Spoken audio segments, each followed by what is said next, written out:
Hello and welcome to this interview of The Lotus Eaters. Today I'm pleased to present you Adam P. Coleman. Thank you very much for being with us, Adam. Thank you for having me. I appreciate it. You're welcome. It's been a pleasure and the podcast was really good. Yes, I had a lot of fun.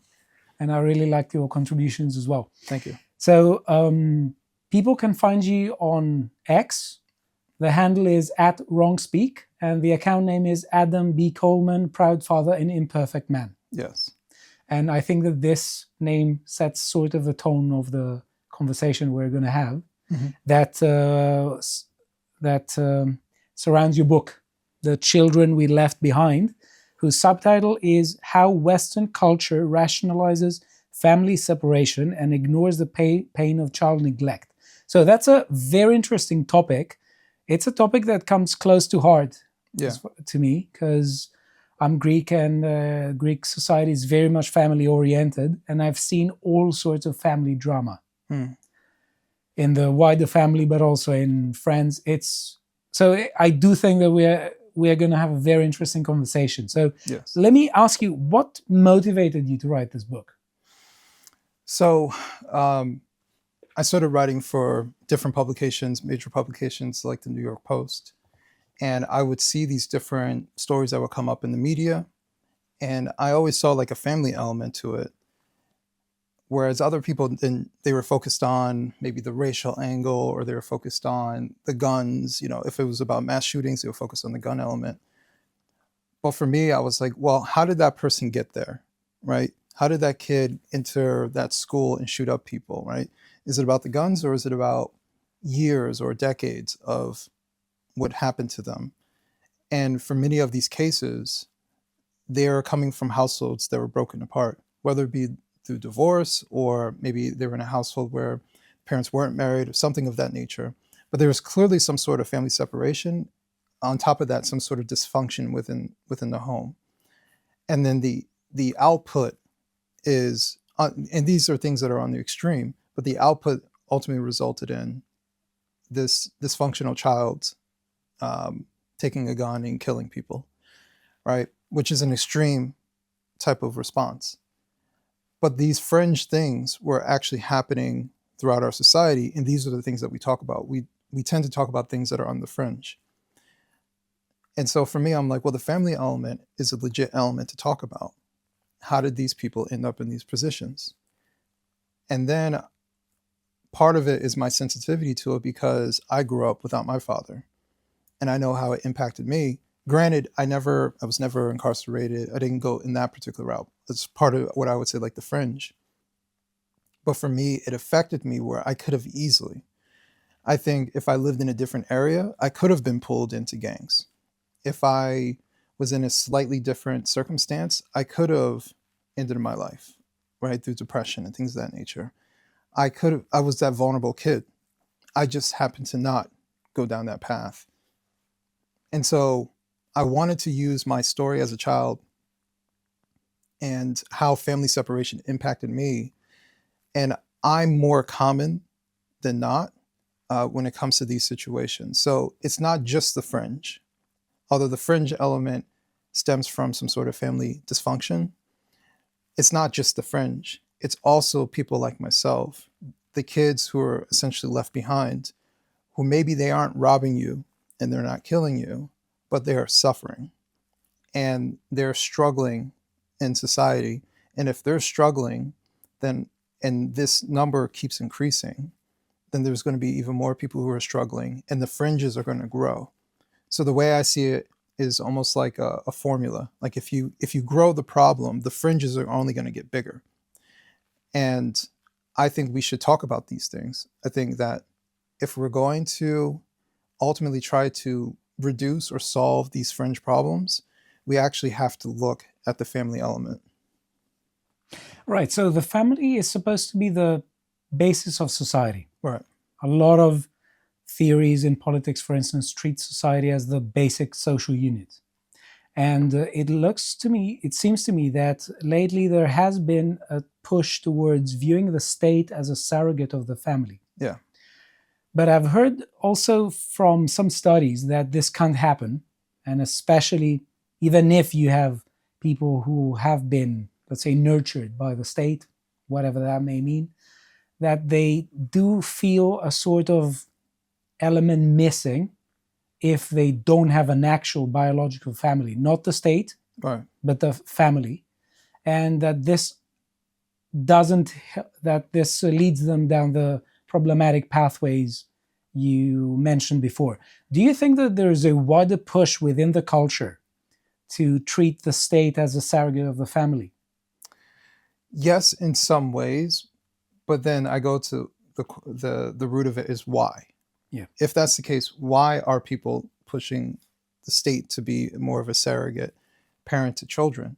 And we've seen that in the United States, where the fight over what can be taught in schools, when the parents are saying, actually, I should be teaching my kids this, and the state thinking, no, you can't teach it right. We have to teach them. We have to tell them about sexuality. And it's like, no, I deserve the right to tell my child, introduce these things to my child, and tell them in an appropriate way, in a loving and caring way. And the state battling who should do these things. But the question is to why. Why are certain people fine with it? And I think part of it has to do with an element of parental selfishness and parental laziness. So if I let them do it, that allows me to do the things that I want to do, right? It can be uncomfortable to talk about sexuality with your kids. So I'm going to let them do it, right? So that's a comfort for you, but is it beneficial for your child? That's the thing. It becomes a selfish want to avoid these topics, to not dive into these topics and offload it onto someone else. Same thing when it comes to the growth of daycare centers throughout the United States. I want to build my career. I want to go to work. And granted, some people have to. Single parent household, there's only one person that is able to work. And so you automatically have to offload your child to someone. Some people don't have family they can offload to. And in American culture, especially, the extended family is becoming far more extended, distant, you know. My mother lives in a completely different state from where I live at now. So even physically, the people are farther away. But I do think that there's an element of offloading to others because they don't want to do it. It's as simple as that. Why don't they want to do it? For a variety of reasons, but ultimately it's because they don't want to do it. Not that they don't see the benefit of them doing the thing they don't want to do for their child. And they're willing to turn a blind eye as to the possibility that their child is going to be misled. And they want to believe that the state is going to do the right thing. They want to believe this because if they believe it, then they get to continue doing the thing that they want to do. So I think it's that element of it. They don't see the honor in taking hold of these things and holding it sacred, that they're the ones who teach their children morality, not some teacher in some school who may not share your morality, who may not share your principles. And so the parents are supposed to be the ones who are enforcing a moral set, a code for their child to adhere to. And despite if everyone else is a maniac, you're not supposed to be a maniac because we expect you to become something much better than that. But if all they're doing is following the herd and they're being led by a shepherd who's leading them off a cliff, they're going to go off a cliff. Right. So the subtitle of your book is How Western Culture Rationalizes Family Separation and Ignores the Pain of Child Neglect. So Yes. It seems to me we could divide the conversation into two further sections, one dealing with the family and then one dealing specifically with children. And then Right. I have some extra follow-up questions. But Yeah. I think the best way to go about it is to start with an ideal in both cases and then show how most families deviate from that ideal, and then talk about ideal child rearing, child bearing, and also how modern families deviate from that ideal. Okay. So as far as the family is concerned, how do you define a family, and that's kind of weird, but we have to ask these days. Yeah. How do you define a family, and how do you define an ideal family? And the reason I'm saying this is because a lot of these notions can be used descriptively as well as normatively. So you could say that of a biological mother that no real mother would act this way. So there's an idealizing element there. So that's why I want to say that when I'm asking what is the family, I'm asking what are the normative elements you associate with a family. In a sense, what is the ideal family? I would say I would say the ideal family would be, and we have to stress ideal. Of course. Ideal family would be one that started with family planning. Yeah. Right. Not someone ended up pregnant. I guess we'll just shotgun wedding this, and then just things just kind of come about. It's with the idea that before the family is formed, we are having these discussions, and so the person that I'm going to engage in sexual acts with wants the same thing that I want. And we are planning a family together, not rolling this into from one relationship into maybe possible marriage and things like that. It's done with purpose. And so the family actually starts before the family actually is created. So the ideal family starts with two adults who are discussing what's their religious principles. Is there going to be some sort of religious principles taught to their children? What's the morals between them? Do they agree in these things? Is there a political element? They have some sort of commonality. All of these things need to be discussed. How many children? Where do you want to live? Career-wise, it's a wide range of things that you are planning for the potential family that's coming about. Then there is marriage, which solidifies which improves the likeliness of a secure household more so than a non-married couple, right? Because there's now skin in the game. Obviously, divorce exists and things like that, but it is fundamentally different from going from having a girlfriend or having a boyfriend to having a husband or having a wife. It's a fundamental difference of ownership and responsibility between the two. And we shouldn't run away from that responsibility. Then the children are created. The children are created in a foundation. The marriage is a foundation for family, for children to exist in.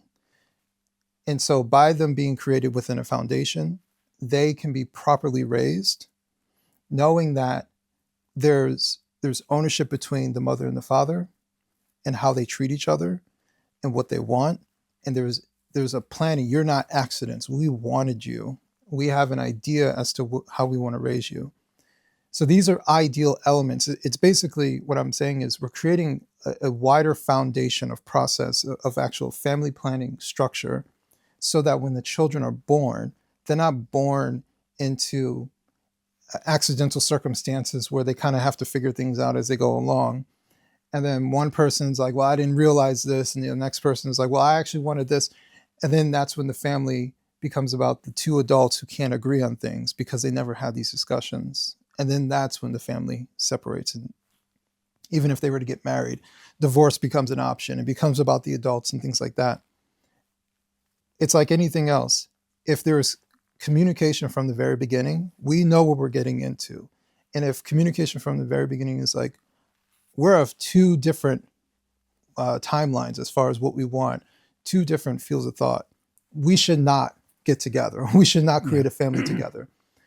And that's what I see more often than not is the accidental family, where it's, well, kids are being formed and then, or we've been together for 4 years, I guess we should get married. And, it's these people who are just rolling one circumstance into the next circumstance, no thought in mind. And even if they end up married to the wrong person because they never talked about these things. They actually don't want the same things.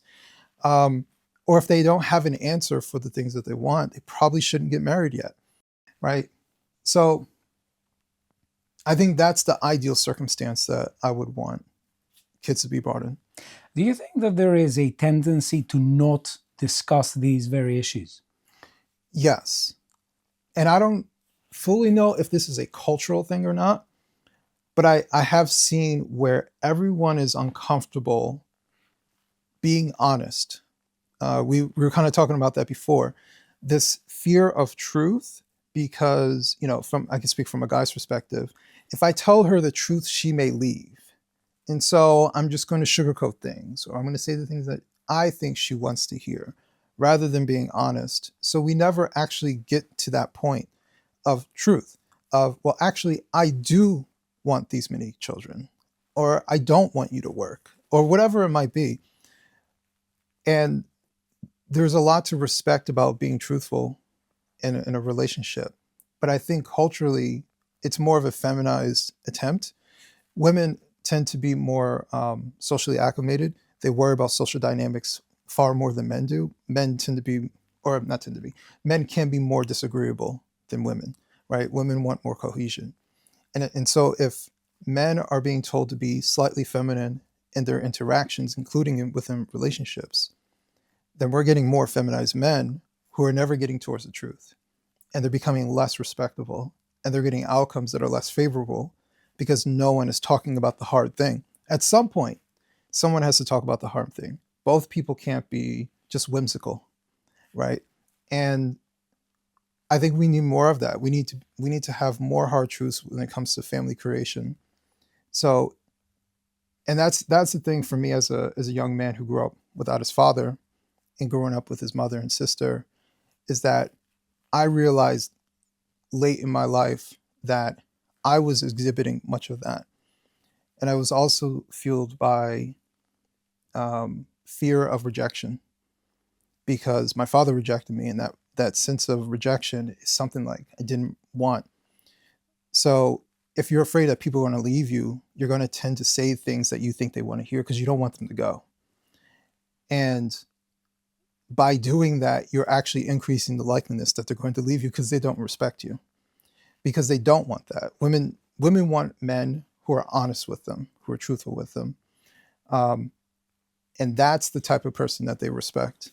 So I do think we need more honesty when it comes to family creation. So I tend to think of two kinds of behaviors: the combative or competitive behaviors on the one hand, and the more reconciliatory behaviors on the other. Right. And it seems to me that things can go too far towards either side. Correct. And we do need a balance. And what you're describing is, in a way, a lack of disagreeableness that leads people to be overly reconciliatory. Yeah. But on the other hand, I think that we do see the other extreme. We do see people who don't want to reconcile on anything. Yeah. And enter into relationships thinking that I'm not going to compromise about anything because I may be compromising about all sorts of things during my weekly life. My relationship is something I don't want to compromise on. Right. And that leads people to not practice several reconciliatory traits that seem to me absolutely necessary to maintaining a family. Because if a family it is a society. It's in a sense, the prime pillar of society. Right. Any kind of society does involve conflicts and requires a form of conflict resolution. Right. So I would say that I see also people who try to avoid conflict, but also people who are really who want to bring about conflict and try to avoid any kind of reconciliation. What would you say goes behind that aspect of the problem? Well, that's stubbornness. And that is a sense of always needing to be right. It's one thing to say, here are the things that I want, right? Does that match up with you? Yeah. And that is a sense of, are we compromising? That's partnership, right? It's another thing to say, these are the things that I want, and if you don't want it, then too bad. That's more of an authoritarian position. And when it comes to any relationship, there are give and takes, right?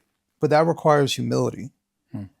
And you have to say, okay, maybe their idea is actually a better idea. I never heard that perspective.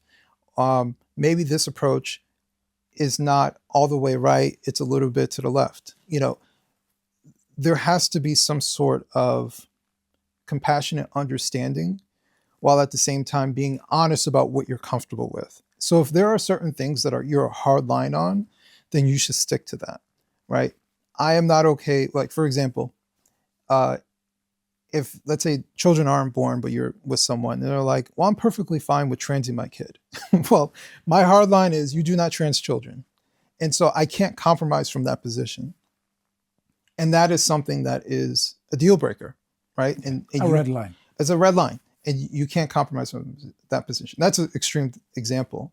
But there may be many things within a relationship where you're like, this is a hard position for me. And you're going to have to compromise, or we can't move forward. But maybe they're willing to compromise on that thing. But there are other things that you're willing to compromise. Like there are always some give and takes. But I think you have to have a relationship where you respect each other. And there are areas, I'll just use my relationship with my wife. There are areas where my wife is strong and I'm weak, and vice versa. And so we recognize those things. And she likes when I make decisions because I tend to be right. And she will say, like, you were right. Like, she'll come out and say that. So she likes my decision making. But for her organization skills are top notch. And so I lean on her for organizing, right? Because that's my weakness. But it takes a bit of humility to say, I'm not a good organizer, but she is, and I'm going to lean on her. So there's give and takes as far as strengths and weaknesses between the sexes. One example of what I was talking before, Mm-hmm. and where I'm trying to get at, is modern culture and some aspects in it that lead people into not practicing those reconciliatory behaviors. And one example I can think of is dating apps. Yeah. It seems to me that the illusion of endless choice of partners leads a lot of young people, or a lot of people who use those apps, because they aren't necessarily young, Right. all of them, to constantly break up every time they don't like something, which isn't something that you would expect people of a previous age to do to that extent. Mm-hmm. So would you say that technology is sort of guilty of leading people down to this path where they seem to be a bit more narcissistic, or a bit, let's say, self-centered in an imbalanced way?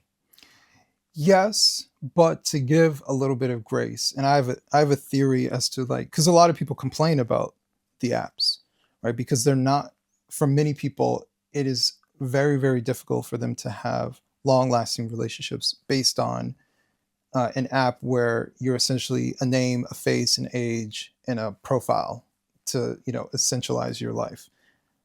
And the reason why it's difficult is because everyone's dating a stranger. And so what we've done is we've become, especially in the United States, we work 30 minutes away or more. We don't know who our neighbors are. Our families are disconnected. So everyone is essentially a stranger. And then we enter the world of apps where everyone is a stranger. And what we're missing is social proof. So you don't have someone that you can be like, oh, you know who this person is. You know who Bob is. Is Bob a nice guy? Yeah, Bob is a nice guy. Oh, okay. So I'm more comfortable going on a date with Bob because you know Bob and you know Bob's history and you've interacted with him. All right, I feel more comfort going on a date with Bob. There's some social proofing there. Bob, because Bob knows your friend, is less likely to ghost you, to mistreat you, and things like that because there's social ramifications between the two. But if there is no connection between the two, then you're on your own as far as deciding the profile seems nice. I had one conversation with Bob, but I don't ultimately know if Bob is a good guy or not. And so you're left to being very vigilant as far as, I don't know, Bob was scratching his nose. I shouldn't date Bob anymore. Like you become hypercritical of everyone when everyone has some sort of flaw. Or maybe you're so hypercritical that you think that this, well, they were 5 minutes late, so Hence, I'm going to make this be a mountain rather than a molehill. So I think that's part of the problem, is that the dating apps create an environment where no one knows each other, and they have to be so hyper vigilant that they're paranoid about each person they encounter, and so everything becomes a red flag. Um, and so no one is given a chance. And on top of that, there's a lot to be said about, women call it vibes, right? There's something about, like, you enter a room with someone and there's something about them that you can't type, right? The They, aura. yeah, some sort of aura, where you're like, I kind of like that person. Like, there are a lot of people that you end up liking, and you can't even explain it, but there's something that's there, and you miss that when it comes to the apps. It just becomes very superficial, um, and then it becomes about entertaining you, especially from the female perspective. It's like, um, he needs to say these things, and they're trying to mimic some sort of vibe, and you can't do that through text. Yeah. So let's go back to the idea of family for a bit. Yeah. What would you say are the roles for the father, the mother, and the siblings? So one thing I try to do is take out, because for especially for the fathers, it becomes about the things that he's the income earner. It becomes very superficial. It becomes everything else rather than what's inside. It becomes the external. So a father does these things, but I want to talk about what a father is. And a father is someone who is a balanced individual, who exhibits qualities of good leadership, who is respectable, and by his ability to be respectable, tends to be someone who takes a leadership role within the family. And just like any good leadership role, you listen to what other people have to say, and you ultimately make the last choice, right? Or you make the final decision. But you're a well balanced individual who is capable of being nurturing when it is necessary. Um, but you leave the nurturing more so to the mother, because that is her strength. Your strength is of a different area. Whereas the mothers should be more nurturing, because that they are naturally, most women tend to be naturally more nurturing and better at nurturing than the fathers. But it's a balance between the two. It's not about, is the mother better or more important than the father. It's about, how do they balance each other out.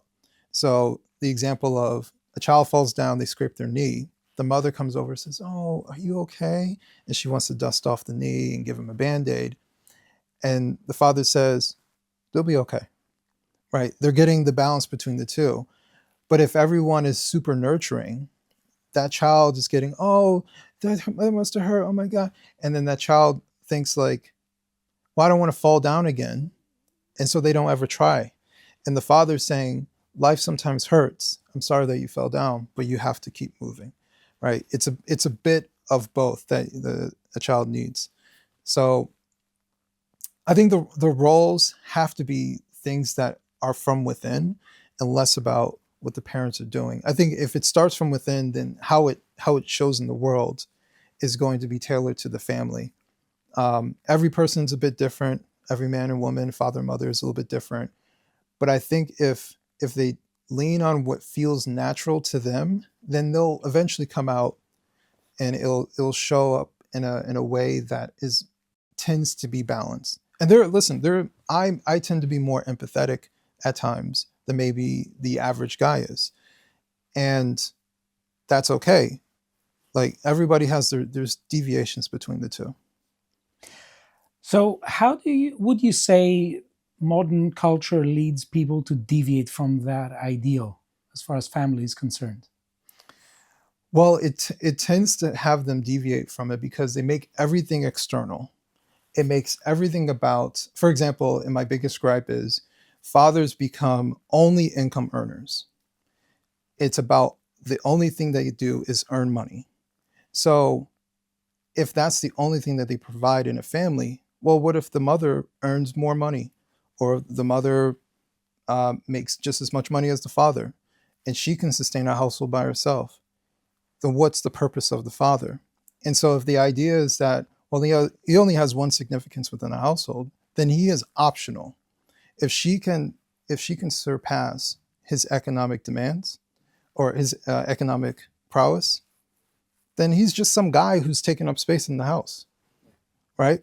I don't want to reason with him. I don't want to negotiate with him. He can go, right? And that's ultimately the problem. The problem is that we tend to see men as optional within the family because they only have one role, one significance. And and the flip side, I have a gripe when it comes to rich men, how rich men are interpreted in our society. You can use Elon Musk as an example. Everyone says, "Oh, look, he's a great father," because they see him with his kid on his shoulders. He's walking around the White House and all these things. Well, you can't be a great father if you're a great father to some of your kids, right? And he's allowed to be reckless and create children from all over the country because he's rich. And that's not what a great father is. So, in many ways, the idea that a man is only an income earner, that's his only use, well, then that guy gets to be reckless and create children all over the place, and no one bats an eye. Oh, he can afford to do that. That's what it becomes. Meanwhile, he has a kid who is trans now who hates him. Why? And I would venture to say because his father's a workaholic who is all over the country and is not giving his children adequate attention. And so there is a bit of resentment when it comes from his child that hates him. And to me, that seems to make sense more so than, is there a woke mind virus? Sure. But that child was primed to take on that woke mind virus, right? You didn't protect them from the woke mind virus because you weren't there. And you can't be a good father if you're only a good father to some of your kids. So I do think that element of men are only income earners and blah, blah, blah has given this free pass to reckless rich men who create children with all different types of women, and they pay them off and no one bats an eye, and they still get to say, oh, they're good fathers. They take care of their kids. Hence, taking care of their kids from a man's perspective is only giving them money. And let me tell you, we can use like athletes as an example. Tons of kids who are the children of wealthy athletes hate their fathers because their fathers are always on the road and they got 4 other kids in all these different cities that they used to travel in with different baby mamas. And they never got they got all the economic, they got the clothes, they got the house and all these things, but they never got the most valuable thing from their father, which is time. Because that's ultimately what kids want. They want their parents' time. They want to know that their parents care. And if you're never there, they're going to interpret that you do not care. And probably they're going to be right. Yeah, absolutely. So do you think that this really materialistic way of viewing things also makes things worse by setting parents into competition with each other? It can. It can in many circumstances. I tend to see, because we have feminism, and there are elements where I agree with. If you want to work, women work. My wife works full time. I have no problem with that. And I'm all for individual liberty. If you want to do something, it's not hurting someone else, go ahead and do those things. But they're just like anything else. Eating good food is good, but if you eat too much of it, it's gluttonous, right? So there's an element of individualism where it becomes gluttonous in our society, where we say, well, I want to do the things I want to do, and I don't care about these other things. And that in the times that we need to sacrifice, we are rationalizing our reasons why we should not sacrifice. Or what's best for me is best for the child, which is supposed to be the opposite, right? What is best for the child is the thing that I'm supposed to do. If it benefits me, then I'm the side effect to the thing that benefits my child.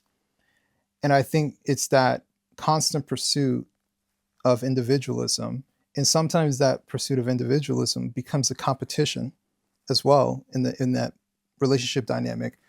I've seen way more women who are within relationships with men they don't like. And what I mean by that, and it sounds strange, what I mean by that is they don't respect them.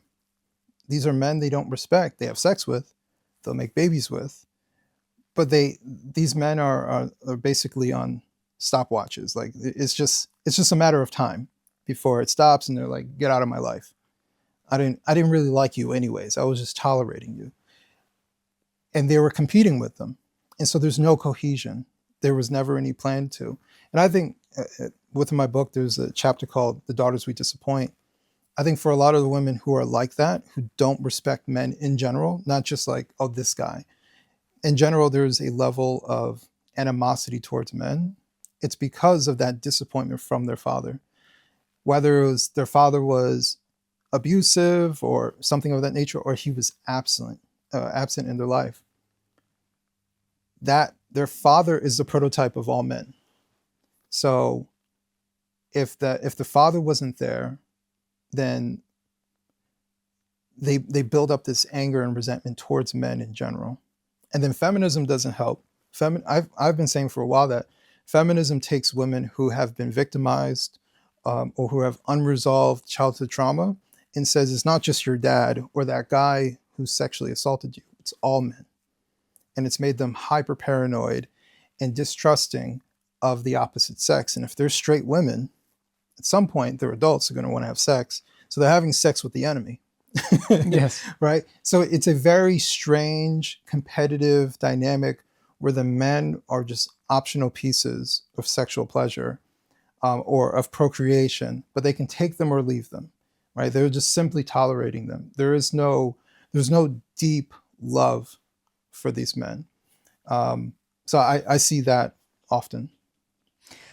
Right. So when it comes to feminism, I think that one of the main aspects of the kind of feminism I, let's say, disagree with is the one that tries to portray a family as something that involves men who aren't going to be there for the children, who are only material providers. Right. Because one of the arguments that some feminists give against the traditional family is that if the man works and I don't, I'm going to be dependent upon the man. And Right. in one respect, it is true, but in another respect, it's also the man who is dependent on the woman to be there more for children.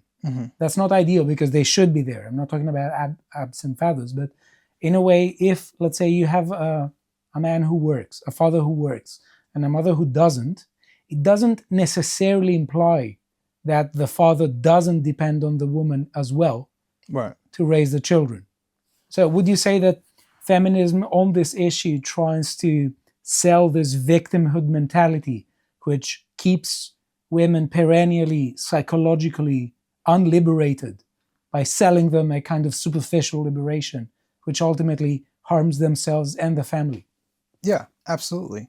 And actually, it's a self-fulfilling prophecy too, because the only guy that would put up with that is a weak man. Yeah. But weak men aren't respectable and they can run all over them. And while they think they need a weak man, they also don't like a weak man, Yeah. right? But it allows them to appear strong.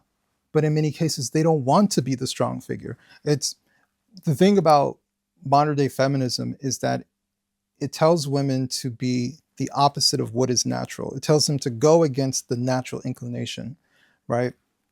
And so many of their natural inclinations, they're told to do the opposite, and that makes them miserable, which is why they look miserable half the time.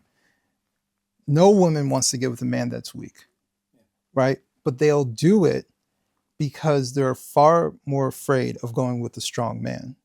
But that strong man is actually someone they're attracted to. But they're still afraid to actually move in that direction. So it's a very weird dynamic that these different ideologies are telling people to adhere to. It's telling them to do the opposite of their natural inclination. Yeah. And also to sort of penalize them if they try to deviate from it. Right. Right. So as far as siblings are concerned, what are the roles of the siblings? So I'm a big brother. Mm-hmm. and I took this role very seriously. So, how would you conceive of the role of the big brother, ideally speaking?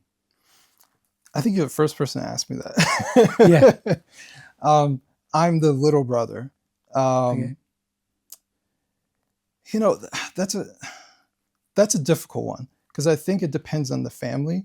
Because I'm empathetic to my sister because I think there are times where my sister was given too much responsibility for me and what I was going through, or watching me. She couldn't do the thing that she wanted to do because she had to watch her brother, right? My mother was off at work, so she had to watch her little brother. And so there was a bit of, in my opinion, I think there was a little bit of resentment when she was younger because it's like, oh, I'd rather be out with my friends. I got to watch my brother, that kind of thing. But I don't know if there's one single answer. The only thing I would say is I would caution parents from making the older sibling like a parental figure, right? Um, could they be someone who helps to guide? Sure. But I never liked the idea, well, it was your responsibility to watch your little brother and you messed up, so you're punished. That I think that kind of thing can sometimes create resentment amongst the older sibling because they're still a child, right? And their brain isn't fully developed. They're going to screw up. They're not going to see around the corner. That's what the adults are for. So I do think that there's, in some family dynamics, there's this idea like you're like the parental figure, and that's an unfair job to give a child. Um, yeah. So I don't know if I'm fully answering your question. No, It's no, a tough one. I Yeah. see this. But on the other hand, wouldn't you say that obviously there are extremes? Right. But on the other hand, wouldn't you say that if you're there for your brothers in a sense and you have to take care of them, Right. that wouldn't you say that this is a learning experience that makes you a more responsible individual because you practice responsibility as opposed to and as opposed to entering the mindset where everyone has to take care of you and the whole world revolves around you, whereas in fact you say no, the whole world doesn't revolve around me. I have other responsibilities, and I love my brothers, and I want to be there for them. I think every child is different and how they're going to respond. But I also think parents have to be measured with how much responsibility that they're offloading onto that child, because too much of it can make that child resentful, or maybe for certain children, they have, like you said, I love my siblings. So for you, it's not a problem, right? For other siblings, you know, they kind of fight. They kind of there's some combativeness, and so making that child that's older in that situation can make them even more resentful. Um, so it really kind of depends on the household and how the children respond to certain things. I don't think giving them a little bit of responsibility, like everything for me when it comes to raising children, is like giving them bite-sized things of adulthood, right? So giving them a little bit of responsibility is, I think, a good thing in general. It's just you have to kind of figure out where is that point where it's too much. Yes. Yeah. Because otherwise you may start feeling resentment, as you said before. And for instance, one way this could manifest is thinking that, well, I had to take the role of an adult without being one, and I missed an important part of my childhood, Right. which I'm never getting back ever again. Right. So that's one way that could manifest. So yeah, I do agree with you. It's all an issue of finding the right balance and the goal mean, which basically is the whole issue with everything in life. Right. Right. So let's go to the kids now, the siblings, and the kids now. Not so much the relationship between siblings, but the relationship between parents and children. Mm-hmm. What would you say is the best way to, or a healthy way to raise a child? I think the healthy way to raise a child, one, don't be your child's friend. There has to be a authority figure. The parent is the authority figure. And sometimes when you say that, people think like you have to be an authoritarian, which is a completely different thing. Authoritarians go too far. Authority figure is the difference between a cop that you trust and a cop that abuses his power, right? Same difference. It's just a status. And as a parent, you have authority over your children. And so you get to dictate what they do. And it's up to you to dictate how much of an authoritarian you're going to be, or if you're going to be authoritarian at all. So the first thing is understanding and appreciating that your position of authority and responsibility is something that is wonderful. It's something that gives you a lot of responsibility, and it enshrines a relationship with your child that is irreplaceable. But by being a kid's friend, I've had friends for a few years and I don't talk to them anymore, right? Friends can be fleeting depending on different circumstances. But being a parent is lifetime, right? And by giving up your parental status to be your friend is actually for the benefit of the parent, not for the child. And what tends to happen is that parent is doing it because it's easier in the short term to be your child's friend, to just give them whatever they ask for, to not lead them, to not discipline them, to not teach them anything. So if they want a cookie, just give them a cookie, right? It doesn't matter if they ate their meal or not. If they don't want to eat vegetables, all right, fine, you don't have to eat it. You're being your child's friend, right? And just like your friend, I can't tell you what to do, right? I have no authority over my friend. So you're demoting yourself by doing that. And ultimately what happens in those relationships is that 2-year-old that you wanted to be friends with becomes 12 and 13. And their reaction is that my parents don't love me enough to tell me to not put my hand on the stove, to not do these things, to not be gluttonous, to stay away from these people, to not do drugs, to not drink. They just said, go ahead. And they facilitated it because it was easier than getting momentary pushback from a child that doesn't know better. So, how can you be an authoritative figure without being tyrannical? one, there has to be a culture of honesty between both parties. So, I'll just use my son. And actually, this kind of leads into discipline too. I'm of the belief that you should not put your hands on your kids. And part of that is from life experience where I was spanked as a kid, but nobody likes to be hit, just in general. People don't like getting hit. And children especially don't like being hit.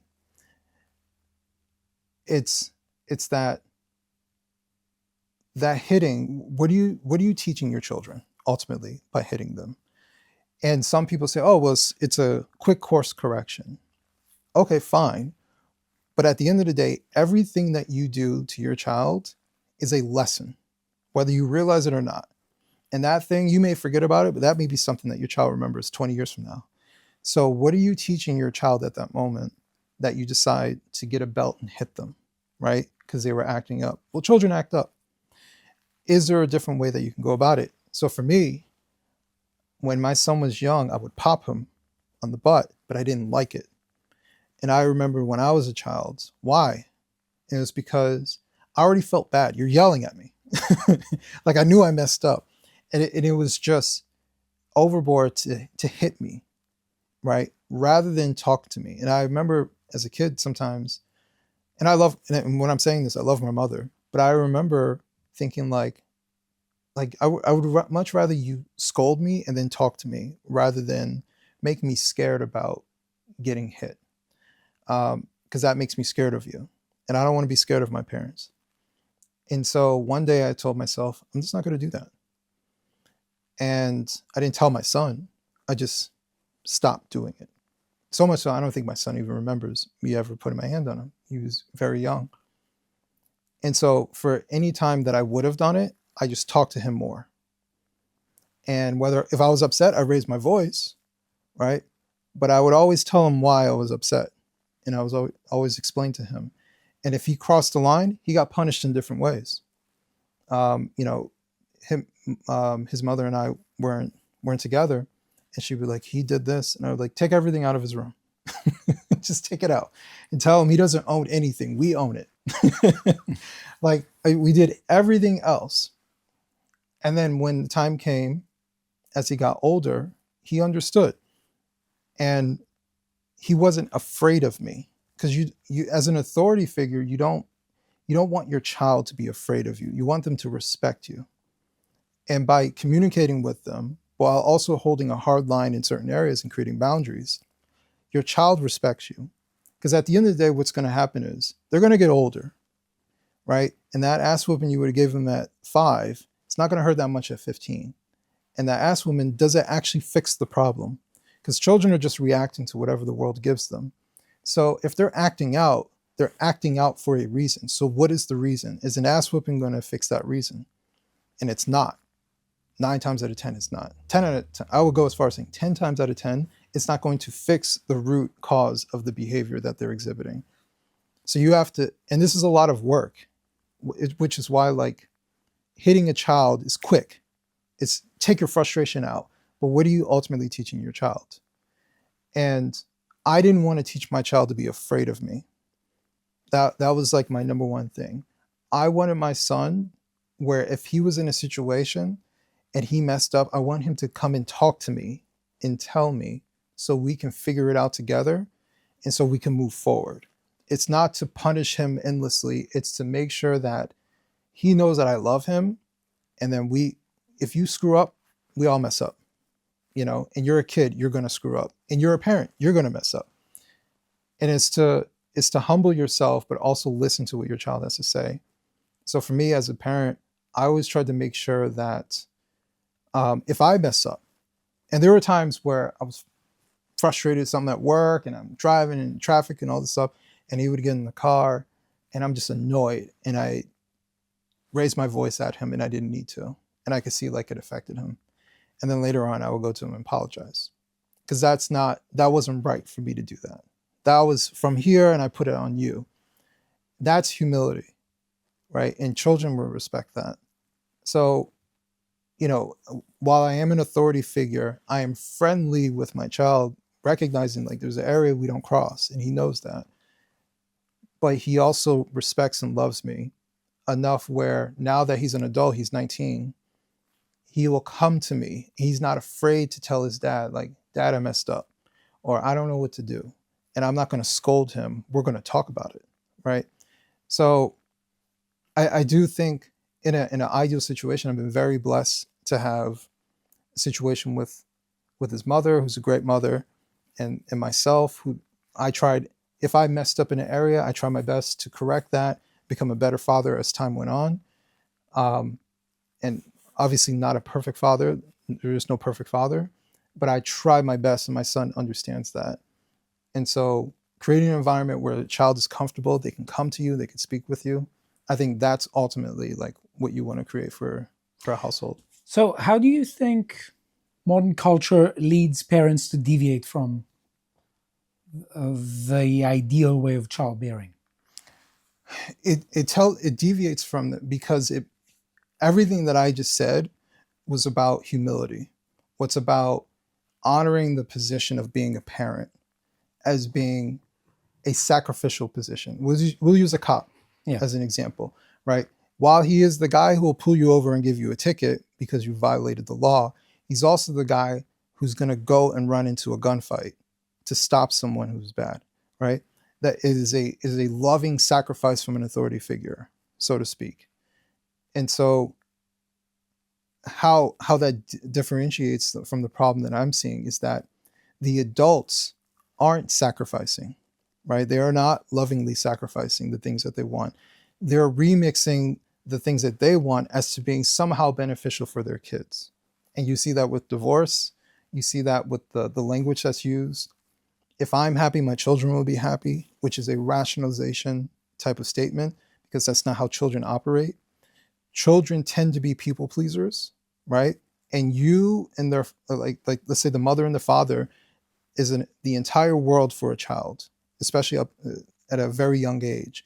And so when they split apart, their world is splitting apart. And how do you want them to handle that?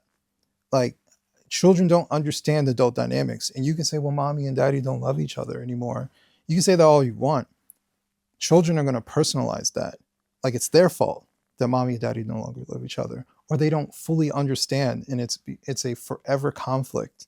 Or maybe the one, especially if there's one selfish parent, is pitting the child against the other parent, right? The children get weaponized in that circumstance.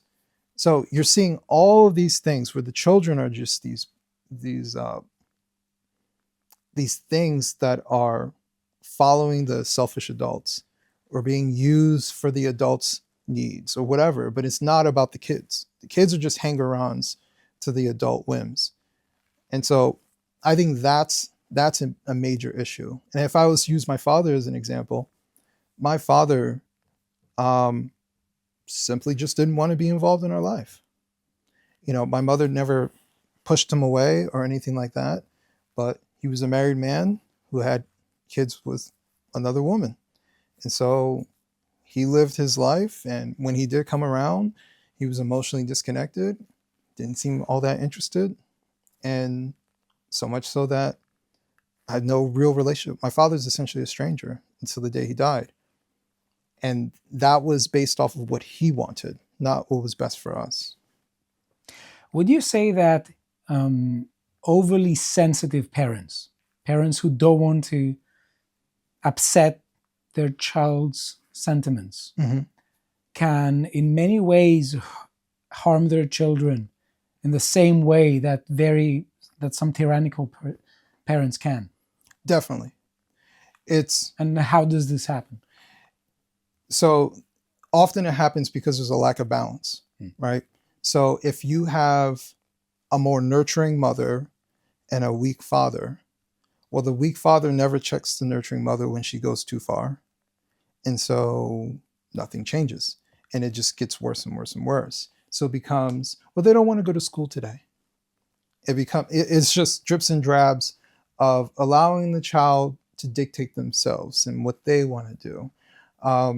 And in extreme circumstance, it becomes, well, we'll let them smoke weed in the house because it's better if they smoke it here, if they're going to do it anyways, right?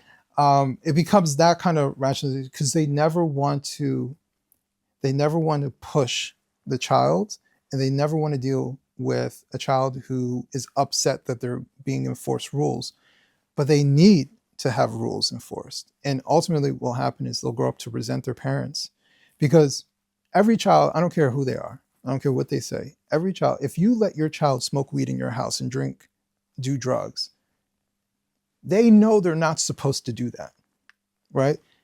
And so what they interpret it as, like, your friends might come over, oh, your parents are cool, they let us do, drink and do drugs. But every kid would be like, my parents don't care about me enough to tell me no. And that is something that is very profound. And you'll see that in affluent families all the time, where the parents, they got a lot of money, they have a lot of access to stuff, and they're busy and stuff like that. So it's just easier. Yeah, you want this, sure. And so that's where you see, like, they'll crash the car and their parents will give them a new car.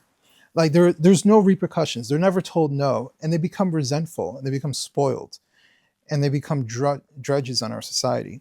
And these are also, like, in many cases, like the Gen Z kids who end up in a workforce where they crumble when their boss says, you did this wrong. And it's like, no one ever tells me I'm doing it wrong, And they never get the bite sides of reality when they were kids. And a quick story, my son was very young. I think he was like 2 or 3. He played like this little game and he would get really pissed off if he lost, like just like moping. And it was so much so I was like, that's not good. So I started introducing bite-sized disappointments to him. So he would come in like, can I have a cookie? And I would say no. And he would mope at first. But then every time he got better with it, to the point where he was just like, okay. And he just moved on. And so much so, like, there were times where he would ask, I'd say no. He was like, okay, move on. 15 minutes later, I give him a cookie and tell him it's because of how he responded to that. But from there, those bite-sized disappointments, he got better. So much so that there are things that happen in his life where you have to move and things would change. And he just takes it in stride because he learned in a very small bite-sized way that life doesn't go the way that you want it to go. Right. So I have a very important question right now, Mhm. which I think is going to be very interesting. So we're talking about ideal families and families that deviate from that ideal, and ideal ways to raise a child, and child raising methods that deviate from it. Right. But let's say that someone has grown up in a setting that is far from the ideal, Right. a setting that sometimes may involve, as you said, lots of psychological pain. What is your advice for people of the sort who may think that, who may view things entirely pessimistically? Would you say that there is room for optimism? And if yes, what would your advice be for becoming more optimistic and actually improving your life and improving your mindset? Well, I'm an example of that. Um, I became the father that I would have wanted when I was a kid. And when my son was born, I said, I don't want to be my father. That was the number one thing. And I had to figure out how to be a man and how to be a father on my own. So if I can do it, other people can do it. But I would say the number one thing is you don't have to become the very thing that you despise when you were a kid. Like you don't. And your potential as a human being can grow as long as that's what you want. I do think that you have to be optimistic, and maybe you look for other examples. Maybe my book is an example where you see like this person was able to change their life by doing these things, and they did struggle, and it wasn't easy, but it is possible. Um, so I would say it is more than likely for you to change your life and to change the trajectory for your family, essentially in the cycle, right? In the cycle of dysfunction. So if your parents were alcoholics and drug use and all these different things, you recognize that that had a negative impact on your life. Well, your childhood doesn't have to determine your future as a parent. You can say, it ends with me, and I'm going to do something different. And because I don't want my child to go through what I went through. And that was my number one thing. I never wanted my son to ask, does my father love me or care about me? He knows by my actions, by my involvement, by me telling him how much I'm proud of him, how much I love him. He knows. He doesn't have to question these things. And so that was my number one objective. So if someone grew up in a not very ideal situation, of course, they can definitely change this trajectory. They don't have to rely off of fear, because a lot of people are like that. I do think that there are people who are fearful of repeating the mistakes of their parents. And so for some of them, they don't want kids. I think a lot of the rhetoric from people who are saying, I don't want children. And when you listen to the reasons why, it sounds very specific, right? It's almost like they're telling their story. Whereas someone who grew up in a happy and healthy household, they want children. Why? Because they have an example where it was happy and healthy. So I do think that a lot of people are making decisions about family based off of fear, based off of what happened to them as children. And that's that thing that they don't want to have happen. And they almost feel like, I'm going to end up doing the same thing. And it's like, no, you don't have to.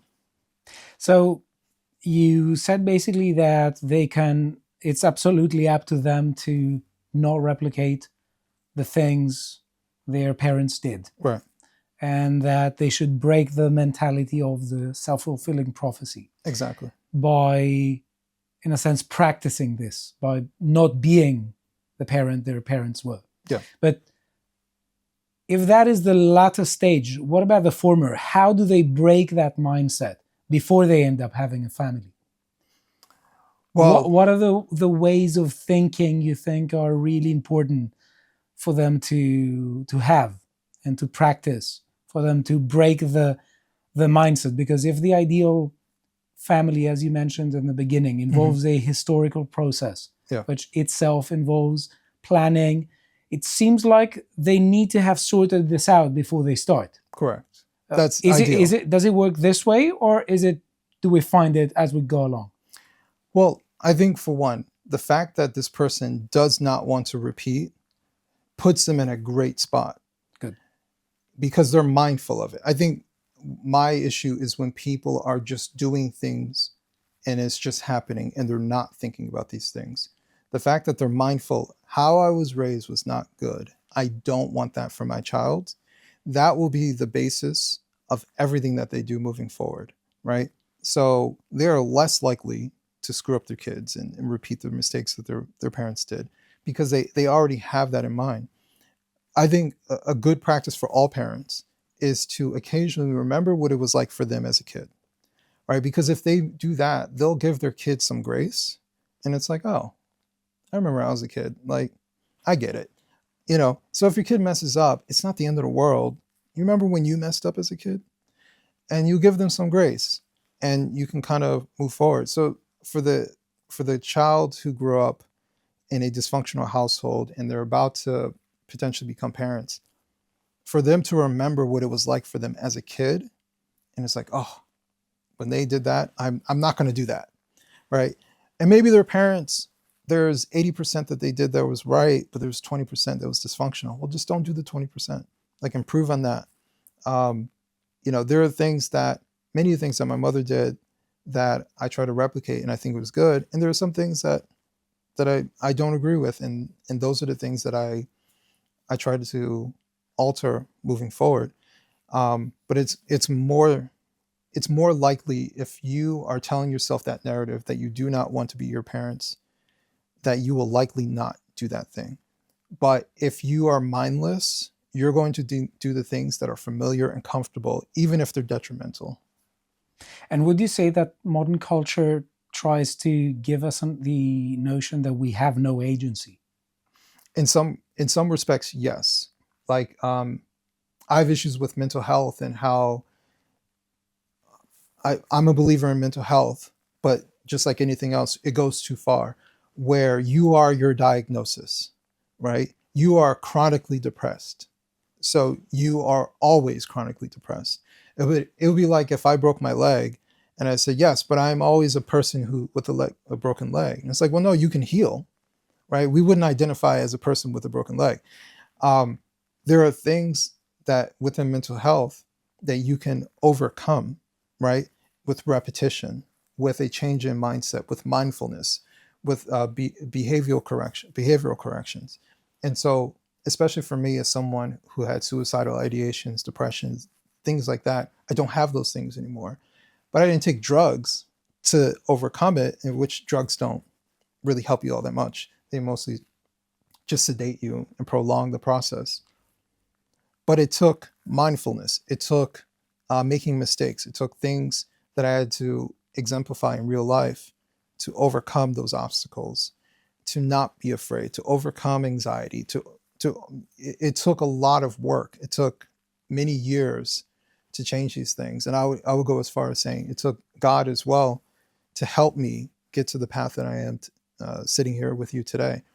So all those things are more than possible. But I do think that there's a diagnosis issue within America, especially, where people are their diagnoses and they will always be this. And it's just a matter of how old you are and how long you've carried that thing. And so if they were chronically depressed at 21, at 41, they're chronically depressed still, right? It just becomes this constant, you are your diagnosis. And that feeds into the victimhood mentality that you cannot change your circumstance. You are what you are.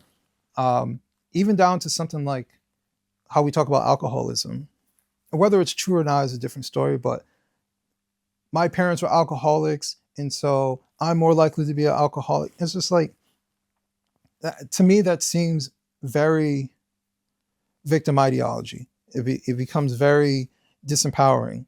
Like, oh, because my parents are alcoholics, then I better not have a drink because I'm going to be an alcoholic. It's like, well, no, there's a slew of things that can happen in between, a lot of choices as to why you would go in that direction. Oh, they were addicts, so I tend to be an addict because it's genetic. It's like, no, there's a whole bunch of personal decisions along the way. And more often than not, I would venture to say someone who has that type of problem um, is sedating themselves for some particular reason. They're not just drinking just to drink. There's something going on where they've lost control and they're doing it too much. And as far as the tough part of what you said, suicidal ideation is concerned, what is your advice for people who would feel this way? Well, for one, I'm a big advocate of proper therapy. Improper therapy is when you go in there and they're like your buddy, and all you do is tell them your problems and you cry and you go home.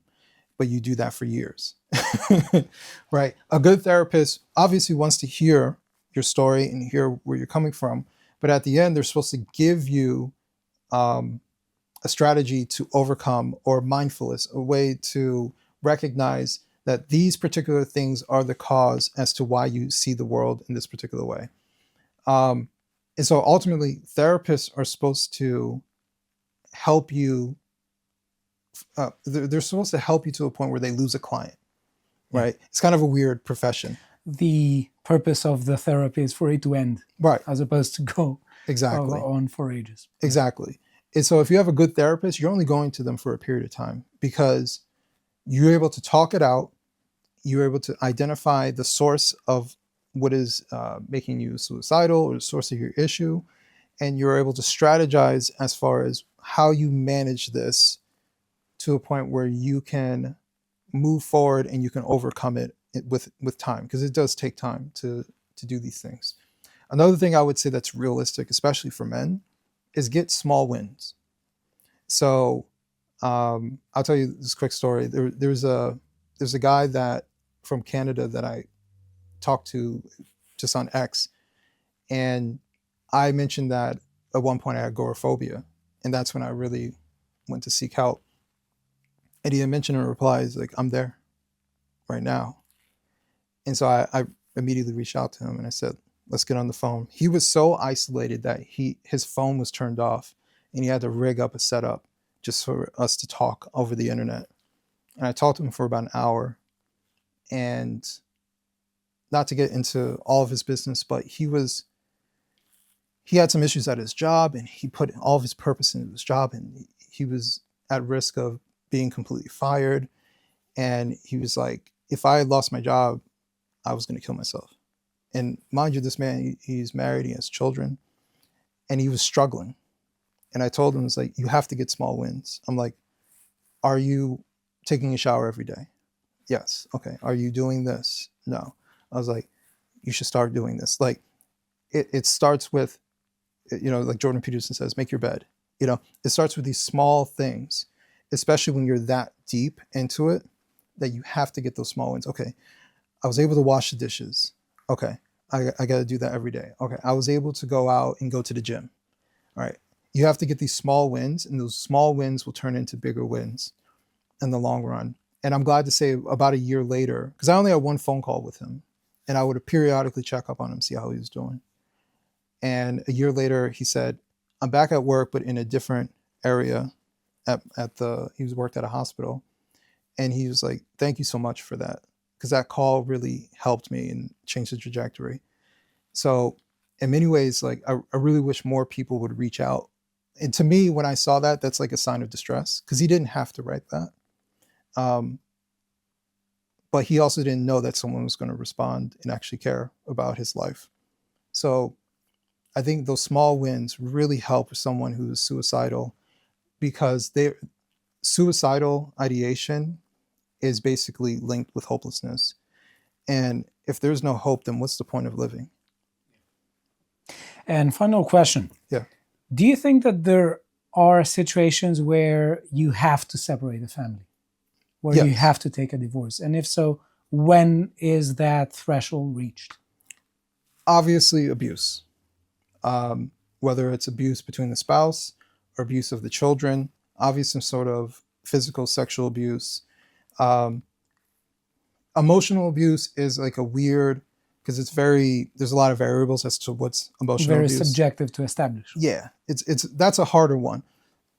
But for sure, physical, sexual abuse, the kids need their safety is very important.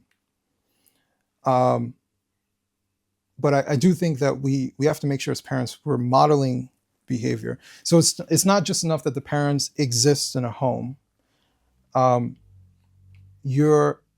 If you two don't get along and you live two separate lives, you're teaching your kids something. So while you're technically together, you're not together.